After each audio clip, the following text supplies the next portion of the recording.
ஐ ஃபோக்ஸ் எல்லோரும் நல்லா இருக்கீங்க நம்புகிறேன்.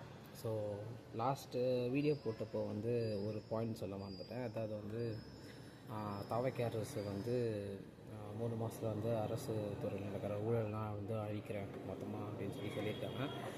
ஸோ பார்ப்போம், காத்திருந்து அப்படி பண்ணால் என் வாழ்க்கையில் ஒரு நல்லதாக நடக்க வாய்ப்பு இருக்குது.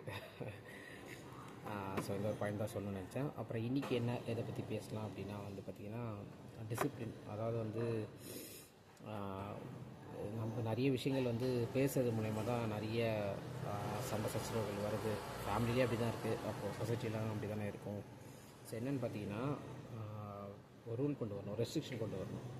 வெளியே பப்ளிக் நீங்கள் வந்துட்டீங்க அப்படின்னா பப்ளிக்கை நீங்கள் பார்க்குறீங்க, ஃபார் எக்ஸாம்பிள் ஷாப்ஸு இல்லை வந்து கவர்மெண்ட் ஆஃபீஸர்ஸ், போலீஸ் ஸ்டேஷன், எங்கே எது போனாலும் சரி, எந்த 2 எண்ட்லேருந்து பேசினாலுமே வந்து ஒருமையில் பேசக்கூடாது, வாங்க போங்க அப்படின்னு தான் பேசணும். நீ வா போன்னு கூட பேசக்கூடாது அப்படின்ற ரெஸ்ட்ரிக்ஷன் கொண்டு வரணும்.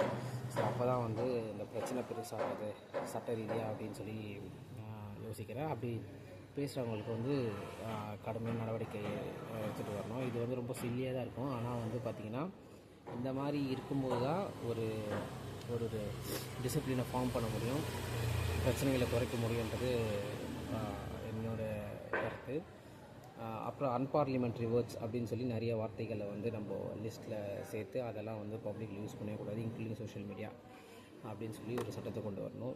நிறைய வந்து ஒரு ரொம்ப சீப்பாக பேசுகிற மக்கள், அதாவது வந்து கண்ணுக்கு எதிர்க்க இல்லைன்னா வந்து கமெண்ட்ஸில் என்ன வேணால் பேசிட்டு போகணும்னு நினைக்கிறாங்களா, அவங்களுக்கெல்லாம் வந்து இந்த மாதிரி சட்டங்கள் இருந்தால் மட்டும்தான் அவங்களுக்கு சீர்திருத்த முடியுன்றது என்னோடய நம்பிக்கை.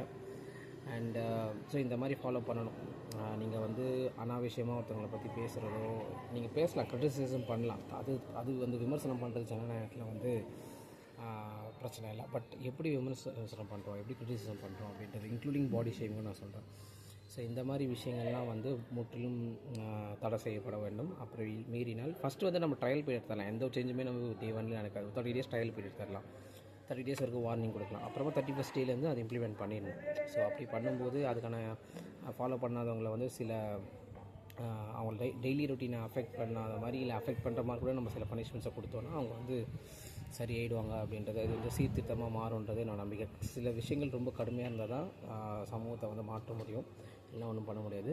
ஸோ இது ஒரு சேஞ்சஸ். ஸோ இந்த மாதிரி வந்து வேறு ஏதாவது சேஞ்சஸ் பற்றி பேசணும், உங்களுக்கு எதாவது தோணுச்சு இந்த துறையில் வந்து இல்லை இந்த ஃபீல்டில் ஏதோ ஒரு சேஞ்சஸ் நடக்கணும் அப்படின்னு நீங்கள் நினச்சிங்கன்னா அதை கமெண்ட்டில் வேணால் கமெண்ட் பண்ணுங்கள், அதை பற்றி நம்ம பேசுவோம், அது ரெட்டிஃபிகேஷன் நம்ம சொல்லுவோம். ஓகே, தேங்க்யூ, பாய். அரசியல்னால மக்கள் எனக்கு ஏமாறக்கூடாது.